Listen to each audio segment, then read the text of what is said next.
We're going to talk more about this now with Dan Storyev, English Managing Editor at OVD-Info. That's a human rights organization that aims to end political persecution in Russia. He's also participated in Navalny protests. Thank you for being with us. As we saw, thousands of people lined up to pay their respects at the funeral for Alexei Navalny. That's despite a heavy police presence aimed at deterring protests against Vladimir Putin. What should we make of this stunning display of defiance? Well, thanks for having me. The important thing to know is that despite the horrific cost of actually showing up onto the streets, you can be beaten, you can be imprisoned for many years. Russians throughout Russia, not just in Moscow and St. Petersburg, but they're still willing to show up because they despise the war and they despise what the authoritarian Kremlin regime has done to Alexei Navalny. And they've been showing up, they've been protesting, some covertly, some overtly, for many years, and they continued protesting after the full-scale invasion and after the ramping up of repressions. Officials kept Navalny's body for more than a week before ultimately releasing it to his mother, and she accused them of trying to pressure her into agreeing to a secret burial. Why do you think they caved and ultimately allowed this funeral to take place? That's absolutely right. Kremlin's officials wanted to put Navalny's family through a world of hurt. They started doing this for a while now. This didn't start with them murdering Alexei Navalny. They've actually destroyed Navalny's mom's business back, years ago through lawfare. And I think the reason why they caved in was a massive public campaign demanding the release of Navalny's body. In fact, OVD-Info, my organization, we're happy to say that we participated in that public pressure campaign. Our platform gathered over 100,000 submissions demanding Navalny's body be released. Isn't the Kremlin, though, impervious to outside pressure like that, or at least they're thought to be? Not exactly. It's quite clear that the Kremlin still is concerned about public attention within Russia and outside of Russia.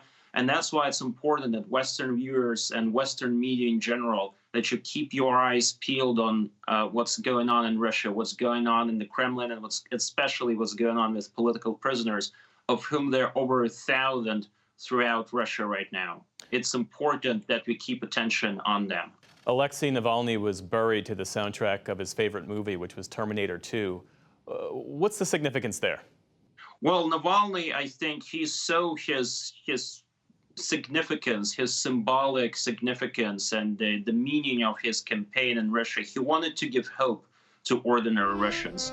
And I think that the Terminator theme, more specifically, it's this final shot of Arnold Schwarzenegger going down with the thumbs up. I think this sums up what Navalny would have wanted for the people of Russia to know, that he's trying to give them hope, even beyond the grave. I'm sure that Alexei Navalny would have wanted the Russians not to despair, but to remain hopeful, because Navalny believed in a Russia that is not just free, but in a Russia that is happy and beautiful. And that is impossible to achieve without hope for change. With Navalny's sudden death, the Russian opposition has lost its leading figure. What does it do now? Well, the thing about Russian opposition is that it doesn't concentrate just on Navalny's figure. Of course, Navalny is a larger-than-life symbol. So are many other symbols and figures within Russian opposition and Russian civil society. But what's important is we keep our eyes on the grassroots element of Russian civil society and the grassroots element of Russian opposition. It's quite clear that Russian opposition, Russian civil society, they are not mourning, they're organizing. They are taking all the power they have and they are trying to carry on Navalny's banner.